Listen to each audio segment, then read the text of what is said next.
I'm going to share with you a piece of advice that has touched over 20 million people's lives around the world.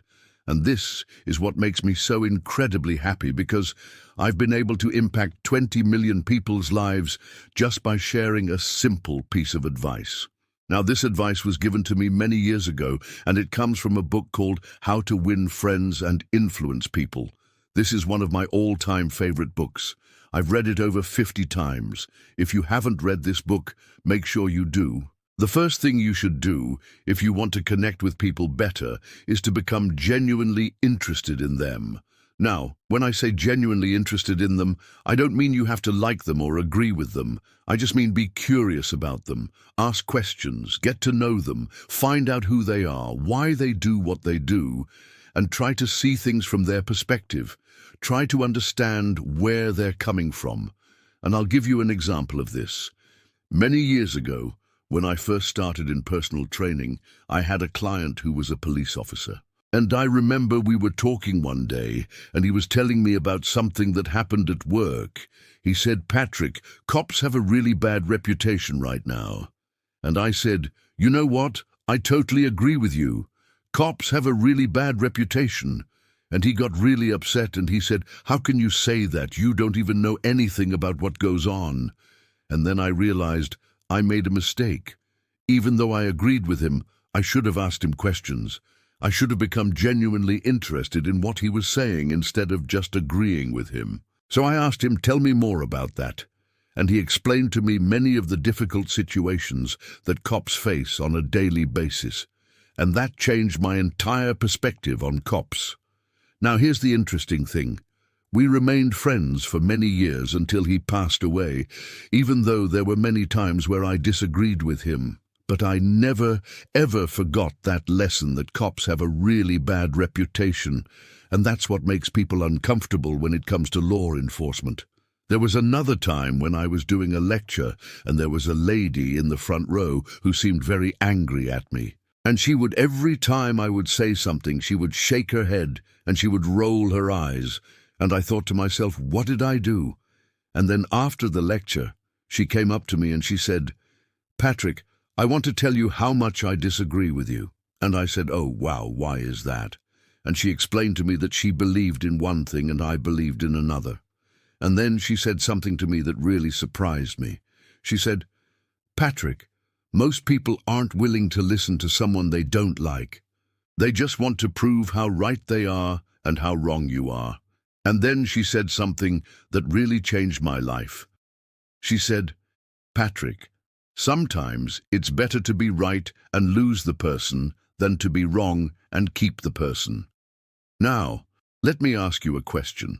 Are you willing to lose someone simply because you think they're wrong? Let me give you an example of this. One of the reasons why I decided to leave my job and start my own business is because I disagreed with one of my bosses. He was treating clients badly, and I didn't think that was okay. So I told him I disagreed with him, and that's why I was leaving. Now, even though he tried to convince me to stay, I knew I couldn't stay there if I didn't believe in what we were doing. Now, was I right or was I wrong? Well, 5 years later, he was fired for treating other employees badly. The company went bankrupt, and I was doing better than I'd ever done before in my life. Was I right or was I wrong? Now, here's another piece of advice from How to Win Friends and Influence People that can change your life forever. The second thing you need to do if you want to connect with people is to smile. It says in the book that you can make more friends in a month by being agreeable and smiling than you can by trying to impress people with your looks and your status and your money. When you smile, people feel comfortable around you. They feel safe around you. They know they can trust you. So no matter what situation you're in, always look for the silver lining. Always try to find something to smile about. Let me give you an example of this. Many years ago, I was working with a client who was a police officer, and he was getting ready to testify in court. And he was very nervous about testifying in court. So I said to him, "Hey, how about we go to the courthouse early and we'll park the car in the back and you can walk in through the back door so nobody sees you?" And he said, "That's not going to work. Everyone knows I'm going to be there. Everyone knows I'm going to be testifying in this case. And then I said to him, well, here's what you're going to do. Instead of walking in through the back door, you're going to walk in through the front door. But you're going to walk in with your chest out and your shoulders back and a big smile on your face. And he looked at me like I was crazy, and he said, are you kidding me? That's not going to work. And I said, just do it. Walk in with confidence and walk in with a smile. So he did, and as soon as he walked in through the front door, all eyes turned to him, and then he said to himself, why am I so nervous? Everyone's on my side. Everyone wants me to win this case. And he went on to win the case. When you're smiling, people want to be around you. They feel good around you. They feel safe around you. And it doesn't matter what situation you're in, always look for the silver lining. Here's another story. There was a waitress who worked at a restaurant, and she was serving a table of 4 men. Now these 4 men were very grumpy. They were having a bad day, and they were sitting there eating their food, and they weren't saying a word to each other. They were just glaring at the table. And then the waitress came over and she said, can I get you guys anything else? And one of the men looked up and he said, yeah, bring us another beer. So she brought them another round of beer and she placed it down on the table. And then she said, you guys seem like you're having a rough day. Is everything okay?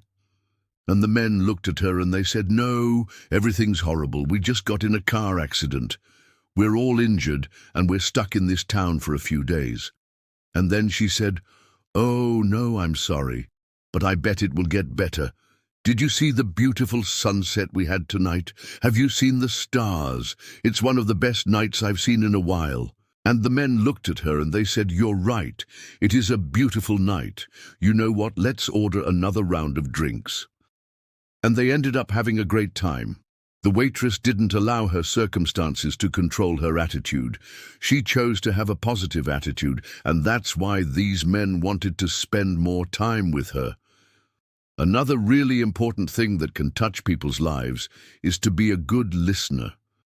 You see, most people just want to be heard.